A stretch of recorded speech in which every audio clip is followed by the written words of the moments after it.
ಗುರುರ್ಬ್ರಹ್ಮ ಗುರುರ್ವಿಷ್ಣು ಗುರುರ್ದೇವೋ ಮಹೇಶ್ವರ ಗುರುರ್ ಸಾಕ್ಷಾತ್ ಪರಬ್ರಹ್ಮ ತಸ್ಮೈ ಶ್ರೀ ಗುರವೇ ನಮಃ. ಚಿದಂಬರ ನಮಸ್ತೇಸ್ತು ಚಿಂತಿತಾರ್ಥಪ್ರದಾಯಿನೇ ಔದುಂಬರ ಸದಾವಾಸ ಚಿದಂಬರ ನಮೋಸ್ತುತೆ. ಎಲ್ಲ ಆತ್ಮಜ್ಯೋತಿಗಳಿಗೆ ಸಾಷ್ಟಾಂಗ ಪ್ರಣಾಮ. ಜೈ ಚಿದಂಬರ. ವಿಠಾಬಾಯಿಯ ಭಂಗವನ್ನು ನೋಡೋಣ. ಯಾತ್ರೆಯಲ್ಲಿ ಅವಳು ಚಿದಂಬರನ ನಾನಾ ಅವತಾರ ನಾನಾ ರೂಪದ ಬಗ್ಗೆ ಹೇಳ್ತಾಳೆ. ಯಾರಿದ್ನಪ್ಪ ಅವನು ಯಾರು, ನಾವು ಯಾವ ಈ ಕಲಿಯುಗದಲ್ಲಿ ಚಿದಂಬರ ಯಾರು ಅಂತ ಹಲವಾರು ಜನಕ್ಕೆ ಒಂದು ಪ್ರಶ್ನೆ ಇದೆ. ಈ ಕಡೆ ದಕ್ಷಿಣ ಕರ್ನಾಟಕದ ಬೆಂಗಳೂರು ಜನ ಶಿವಮೊಗ್ಗ ಇರಲಿ, ಆ ಕಡೆ ಇರಲಿ, ಈ ಕಡೆ ಇರಲಿ, ಎಲ್ಲರಿಗೂ ಅವ್ರಿಗೆ ದಕ್ಷಿಣ ಕರ್ನಾಟಕ ಜನಕ್ಕೆ ಚಿದಂಬರ ಯಾರಪ್ಪ, ರಾಜಾರಾಮ ಯಾರು, ವಿಠಾಬಾಯಿ ಯಾರು, ಅದಕ್ಕೆ ನಾವು ವಿಸ್ತಾರವಾಗಿ ನಾಮ ನೋಡ್ತಾ ಯಾರಪ್ಪ ಈ ಚಿದಂಬರ, ಚಹುಯುಗದಲ್ಲಿ 4 ಯುಗದಲ್ಲಿ ಯಾರು ನರಸಿಂಹ ಅವತಾರ ಆಗಿದ್ದ, ಅವನ ಜೊತೆ ಪ್ರಹ್ಲಾದ ಬಂದ. ರಾಮನ ಅವತಾರ ತ್ರೇತಾಯುಗದಲ್ಲಿ ರಾಮ ಆದ, ಅವನ ಜೊತೆ ಅಂಗದ ಬಂದ. ದ್ವಾಪರ ಯುಗದಲ್ಲಿ ಕೃಷ್ಣನಾಗಿ ಬಂದ, ಅವನ ಜೊತೆ ಉದ್ಧವ ಬಂದ. ಕಲಿಯುಗದಲ್ಲಿ ವಿಠ್ಠಲನಾಗಿ ಬಂದ, ಅವನ ಜೊತೆ ನಾಮದೇವ ತುಕಾರಾಮ್ ಮಹಾರಾಜರು ಬಂದರು. ಮತ್ತದೇ ಕಲಿಯುಗದಲ್ಲಿ ಪುನಃ ಅವತಾರ ತಾಳಿ ಚಿದಂಬರ ಆಗಿ ಬಂದ, ಅವನ ಜೊತೆ ರಾಜಾರಾಮ ವಿಠಾಬಾಯಿ ಬಂದರು. ಸೊ ಯುಗಾಂತರದಿಂದ ಈ ಪರಂಪರೆ ನಡೀತಾನೆ ಇದೆ. ಭಗವಂತನ ಪರಂಪರೆ ನಡೀತಾ ಇದೆ. ನಾನಾ ರೂಪ ತಾಳಿದ್ರು ಭಗವಂತ ಇರೋನು ಒಬ್ಬನೇ. ನಾನಾ ರೂಪ ತಾಳ್ತಾನೆ, ನಾನಾ ಅವತಾರ ತಗೊಂಬರ್ತಾನೆ. ಈ ಕಲಿಯುಗದಲ್ಲಿ ಸಾಮಾನ್ಯ ಮನುಷ್ಯನಾಗಿ ಅವತಾರ ತಾಳ್ದ, ಸಾಮಾನ್ಯ ಮನುಷ್ಯನಾಗಿ ಬದುಕಿ ನಮ್ಮೆಲ್ಲರಿಗೂ ಏನು ತೋರಿಸ್ದ, ಈ ಮನುಷ್ಯ ಜನ್ಮ ಎದಕ್ಕಪ್ಪ ಸಿಕ್ಕಿದೆ. ಸಣ್ಣ ವಯಸ್ಸಿಂದ ನೀವು ಚರಿತ್ರೆ ಓದ್ಕೊಂಬಂದ್ರೆ ಏನು ಕಾಣಿಸುತ್ತೆ ಅದರಲ್ಲಿ? ಅವ್ರ ತಂದೆನೇ ಮಾರ್ತಾಂಡ ದೀಕ್ಷಿತರೇ ಅವ್ರ ಗುರು ಆಗಿದ್ರು. ಗುರು ಭಕ್ತಿ ಹೆಂಗೆ ಮಾಡಬೇಕು, ಮತ್ತು ಎಲ್ಲರೊಡನೆ ಹೆಂಗಿರಬೇಕು, ಸುತ್ತಮುತ್ತಲ ಜನತೆಗೆ ಹೆಂಗೆ ವರ್ತನೆ ಮಾಡಬೇಕು, ನಾವು ದೊಡ್ಡವರಾದಾಗ ಅಣ್ಣ ತಮ್ಮಂದ್ರೊಂದಿಗೆ ಹೆಂಗೆ ವರ್ತನೆ ಮಾಡಬೇಕು, ಅಪ್ಪ ಅಮ್ಮನ ಸೇವೆ ಹೆಂಗೆ ಮಾಡಬೇಕು, ಮತ್ತು ಲೀಲಾ ತೋರ್ಸೋಕ್ಕೆ ಶುರು ಮಾಡಿದಾಗ ಹೆಂಗೆ ಎಲ್ಲ ಸದ್ಭಕ್ತರನ್ನು ಪ್ರೀತಿಯಿಂದ ಕರಿತಿದ್ರು, ಬ್ರಾಹ್ಮಣರನ್ನ ಆದರಾತಿಥ್ಯ ಮಾಡ್ತಿದ್ರು. ನಾನು ಪರಮಾತ್ಮ ಇದ್ದೀನಿ, ಅದಕ್ಕೆ ಎಲ್ಲರೂ ನನ್ನ ಮಾತು ಕೇಳಬೇಕು, ಹಿಂಗೆ ಯಾವತ್ತೂ ಮಾಡಲಿಲ್ಲ. ಕೈ ಜೋಡಿಸಿ ಅವ್ರ ಬ್ರಾಹ್ಮಣರನ್ನ ಆದರಾತಿಥ್ಯ ವೇದ ಪಂಡಿತ ಶಾಸ್ತ್ರಿಗಳನ್ನು ಕರೆದಿ ಸಭೆಯಲ್ಲಿ ಕೂಡಿಸಿ ಬನ್ನಿ ಅಪ್ಪ ಅಂತ ಹೇಳಿ ಊಟಕ್ಕೆ ಬನ್ನಿ, ಅವಾಗ ಕೈ ಜೋಡಿಸಿ ಸ್ವಾಮಿ ಮಾಡ್ತಿದ್ದ. ಅಂದರೆ ನಮಗೇನು ಹೇಳ್ಕೊಟ್ಟ ಸ್ವಾಮಿ? ಮನುಷ್ಯ ಜನ್ಮದಲ್ಲಿ ನಾವು ಬಂದಾಗ ಈ ದುರ್ಲಭ ಜನ್ಮವನ್ನು ನಾವು ಸಿದ್ಧಿ ಪಡ್ಕೋಬೇಕು, ಭಗವಂತನ ಪ್ರಾಪ್ತಿ ಪಡ್ಕೋಬೇಕು ಅಂದರೆ ನಾವು ಅತ್ಯಂತ ದೀನರಾಗಿರಬೇಕು, ಲೀನರಾಗಿರಬೇಕು, ಹಂಬಲಾಗಿರಬೇಕು ಅಂತ ಬೋಧನೆ ಮಾಡ್ದ ಅವನು. ನಮ್ಮ ಜೊತೆಗೆ ಯಾರೇ ಕೆಟ್ಟ ವರ್ತನೆ ಮಾಡಿದ್ರೂ ಕೂಡ ಅವ್ರ ಜೊತೆಗೆ ನಾವು ಕ್ಷಮಾ ಮಾಡಬೇಕು, ಪ್ರೀತಿಯಿಂದ ವರ್ತನೆ ಮಾಡಬೇಕು. ಯಾಕೆಂದರೆ ಆ ಕ್ಷಮೆಯಿಂದ ನಮಗೆ ಒಳ್ಳೆಯದಾಗತ್ತೆ, ನಮಗೆ ಸಮಾಧಾನ ಆಗುತ್ತೆ. ಇಲ್ಲ ಅದೇ ಅವ್ರು ಹೇಳಿದ್ದನ್ನೇ ಮಾತನ್ನು ನಮ್ಮ ತಲೆ ಒಳಗೆ ಇಟ್ಕೊಂಡ್ರೆ ಅಲ್ಲಿ ಭಗವಂತ ಇರೋದಿಲ್ಲ, ಅವ್ರ ವಿಚಾರಗಳು ನಮ್ಮನ್ನು ಕಾಡ್ತಾ ಇರುತ್ತೆ, ನಮಗೆ ಬೇಜಾರು ಮಾಡುತ್ತೆ. ಏನು ಹೇಳ್ತಾಳೆ ವಿಠಾಬಾಯಿ ನೋಡೋಣ. ಅನಾಥನಾಥ ನಾಮ ಚಿದಂಬರ ರಾಮ ರಘೋತ್ತಮ ರಾಮ ರಾಮ ಪರಬ್ರಹ್ಮ ನಾರಾಯಣ ಕೇಶವ ಭಕ್ತವತ್ಸಲ ಮೇಘಶ್ಯಾಮ ರಾಘ ರಘೋತ್ತಮ ರಾಮ ನಾಮ ಸರ್ವಾಚೇ ಧಾಮ ಕೃಷ್ಣ ವಿಷ್ಣು ಹರಿ नाही कोणी तुझ वीण हरी धावणार कोणी येई दयाळा नारायणा नारद ब्रह्मस्वामी चिदंबरा विश्वपाळा स्वामी घननीळा त्रेतायुगी नामधरी राम राम राम द्वापरयुगी नामधरी कृष्ण मुरारी विठाबाई म्हणे चिदंबर नामधरी आता अनेक नाम अनेक रूप एक चिदंबर. ಅನಾಥರ ನಾಥ ನೀನು. ಅನಾಥರ ನಾಥ ಅಂದರೆ ಏನಪ್ಪ? ನಮ್ಮ ಮನೆಯಲ್ಲಿ ಎಲ್ಲರೂ ಇದ್ದಾರಲ್ರಪ್ಪ, ಹಂಗೆ ನಾವು ಅನಾಥ ಹೆಂಗಾಗ್ಲಿಕ್ಕೆ ಸಾಧ್ಯ? ಇವರೆಲ್ಲರೂ ನಮಗೆ ನಿಮಿತ್ತ ಇದ್ದಾರೆ. ಇವರೆಲ್ಲರೂ ಒಂದು ದಿವಸ ಹೋಗ್ತಾರೆ. ನಮ್ಮ ಜೊತೆ ಯಾರೂ ಶಾಶ್ವತ ಇರೋದಿಲ್ಲ, ಪರ್ಮನೆಂಟ್ ಇಲ್ಲ. ಅವ್ರು ಹೋಗೋರು ಬರೋರು. ಈ ಕಾಲದಲ್ಲಿ ನಮ್ಮ ಜೊತೆಗೆ ಇರ್ತಾರೆ, ಆಮೇಲೆ ಮರುಕ್ಷಣಕ್ಕೆ ಅವ್ರು ಇರೋದಿಲ್ಲ. ಯಾರು ಆಪ್ತೇಷ್ಟರು, ಅಪ್ಪ ಅಮ್ಮ ಎಲ್ಲರೂ. ಆದರೆ ಅನಾಥ ಅಂದರೆ ನನಗೆ ಯಾರೂ ಇಲ್ಲ, ನಿನ್ನ ಹೊರತಾಗಿ ಶಾಶ್ವತವಾದ ನನ್ನ ಸ್ವಾಮಿ ಹೊರತಾಗಿ ನನಗೆ ಯಾರೂ ಇಲ್ಲ. ಅದಕ್ಕೆ ಅನಾಥರ ನಾಥ. ನಾಮ ಚಿದಂಬರ ರಾಮ ರಘೋತ್ತಮ.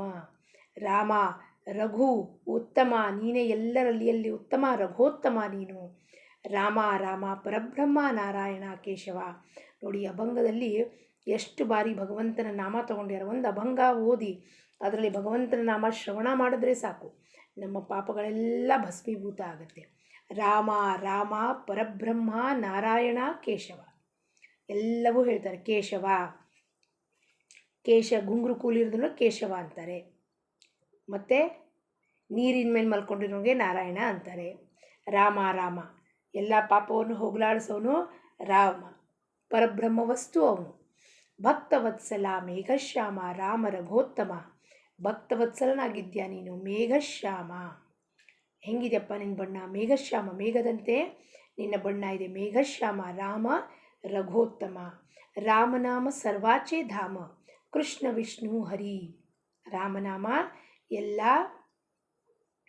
ಥರದ್ದು ಧಾಮ, ನಿಜಧಾಮ ಅದೇ ರಾಮನಾಮ. ಕೃಷ್ಣ ವಿಷ್ಣು ಹರಿ ಎಲ್ಲವೂ ನಿಜಧಾಮದ್ದೇ ಪ್ರತೀಕ ಅದು. ನಾಹಿ ಕೋಣಿ ತುಜವೀಣ ಹರಿ ಧಾವಣಾರ ಕೋಣಿ. ಯಾರೂ ತುಜವಿನ ಧಾವಯ ನಪವೇ ಕೋಣಿ ಅಂತ ಹೇಳ್ತಾರಲ್ಲ ರಾಜಾರಾಮ್ ಮಹಾರಾಜರು. ಹಾಗೆ ನಿನ್ನ ಹೊರತಾಗಿ ಸಂಕಟ ಕಾಲದಲ್ಲಾಗಲಿ ಯಾವುದೇ ಕಾಲದಲ್ಲಾಗಲಿ ನಿನಗೆ ಒಮ್ಮೆ ಕೂಗಿದ್ರೆ ಸಾಕು ಪರಮಾತ್ಮ ನೀ ಬರ್ತೀಯ. ಅದಕ್ಕೆ ನಿನ್ನ ಹೊರತಾಗೆ ಯಾರೂ ನನ್ನ ಕೂಗು ಯಾರೂ ಕೇಳಿಸ್ಕೊಳ್ಳೋದಿಲ್ಲ, ನನ್ನ ಕೂಗಿಗೆ ಯಾರೂ ಬರೋದಿಲ್ಲಪ್ಪ. ತುಜವೀಣ ಹರಿ ಧಾವಣಾರ ಕೋಣಿ. ಯಾರು ಬರ್ತಾರಪ್ಪ ನಿನ್ನ ಬಿಟ್ಟು ಇನ್ಯಾರು ಬರ್ತಿದ್ದಾರೋ. ಯೈ ದಯಾಳ ನಾರಾಯಣ ನಾರದ ಬ್ರಹ್ಮಸ್ವಾಮಿ. ಯೈ ದಯಾಳ, ದಯಾಳ ಬಾರಪ್ಪ. ದಯಾಳ ಅಂದರೆ ದಯಾಸಾಗರ ನೀನು. ನಿನ್ನ ಹೊರತಾಗಿ ನನ್ನ ಮೇಲೆ ದಯೆ ಯಾರೂ ಮಾಡೋದಿಲ್ಲ. ಪ್ರಪಂಚದ ಯಾರು ಜನನೂ ನಿಮ್ಮ ಮೇಲೆ ದಯೆ ಮಾಡೋದಿಲ್ಲ. ನಿಮ್ಮ ಗೋಳಾಟ ಯಾರೂ ಕೇಳೋದಿಲ್ಲ, ನಿಮ್ಮ ತೊಂದರೆ ನೋವನ್ನ ಯಾರೂ ಹಂಚ್ಕೊಳ್ಳೋದಿಲ್ಲ. ಅವನ ಹೊರತಾಗಿ ದೀನ ದಯಾಳ, ಅವನ ಹೊರತಾಗಿ ನಮ್ಮ ಮಾತು ಯಾರೂ ಕೇಳೋದಿಲ್ಲ. ಅದಕ್ಕೆ ಅವನ ಮುಂದೆ ಹೋಗಿ ಹೇಳಬೇಕೆಲ್ಲ ಮಾತು. ಅದನ್ನು ಬಿಟ್ಬಿಟ್ಟು ನಾವೇನು ಮಾಡ್ತೀವಿ, ಜನದ ಮುಂದೆ ಮಾತು ಹೇಳ್ತೀವಿ. ಅವ್ರಿಗೆ ಅವ್ರ ಜೀವನದ್ದೇ ಪ್ರಾಬ್ಲಮ್ ಸಾಲ್ವ್ ಮಾಡ್ಕೊಳಕ್ಕಾಗಿರೋದಿಲ್ಲ, ನಮ್ಮ ಜೀವನದ ಪ್ರಾಬ್ಲಮ್ ಏನು ಸಾಲ್ವ್ ಮಾಡ್ತಾರೆ? ಹಂಗಂದಿದ್ರೆ ಎಲ್ಲರೂ ಸಂತರಾಗ್ಬಿಡ್ತಿದ್ವಿ. ಅವ್ರಿಗೆ ಅವ್ರ ಜೀವನದ್ದೇ ಪ್ರಾಬ್ಲಮ್ ಸಾಲ್ವ್ ಮಾಡ್ಕೊಳಕ್ಕೆ ಬರಲ್ಲ, ನಮ್ಮ ಜೀವನದ ಪ್ರಾಬ್ಲಮ್ ಹೆಂಗೆ ಸಾಲ್ವ್ ಮಾಡ್ತಾರೆ? ನಾವು ಹೋಗೋದಕ್ಕೆ ಅವ್ರ ಮುಂದೆ ಗೋಳಾಟ ಹೇಳ್ಕೊಂಡು ಒಂದೊಂದು ತಾಸು ನಮ್ಮ ಜೀವನದಲ್ಲಿ ಹಿಂಗಾಗಿದೆ ಹಾಗಾಗಿದೆ ಅಂತ ಹೇಳಿದ್ರೆ ಅವ್ರು ನಮ್ಮ ಗೋಳಾಟನ ಹೋಗಲಾಡಿಸ್ತಾರ? ಅವನೊಬ್ಬನೇ ಹೋಗಲಾಡಿಸೋನು, ಅವನಿಗೆ ಮೊರೆ ಹೋಗಬೇಕು. ಚಿದಂಬರ ವಿಶ್ವಪಾಳ ಸ್ವಾಮಿ ಘನನೀಳ. ಘನನೀಳ ಎಲ್ಲ ಇಲ್ಲಿ ಅಡ್ಜೆಕ್ಟಿವ್ಸ್ ರೂಪದಲ್ಲಿ ಅವನನ್ನು ಸಂಬೋಧನೆ ಮಾಡಿದ್ದಾರೆ.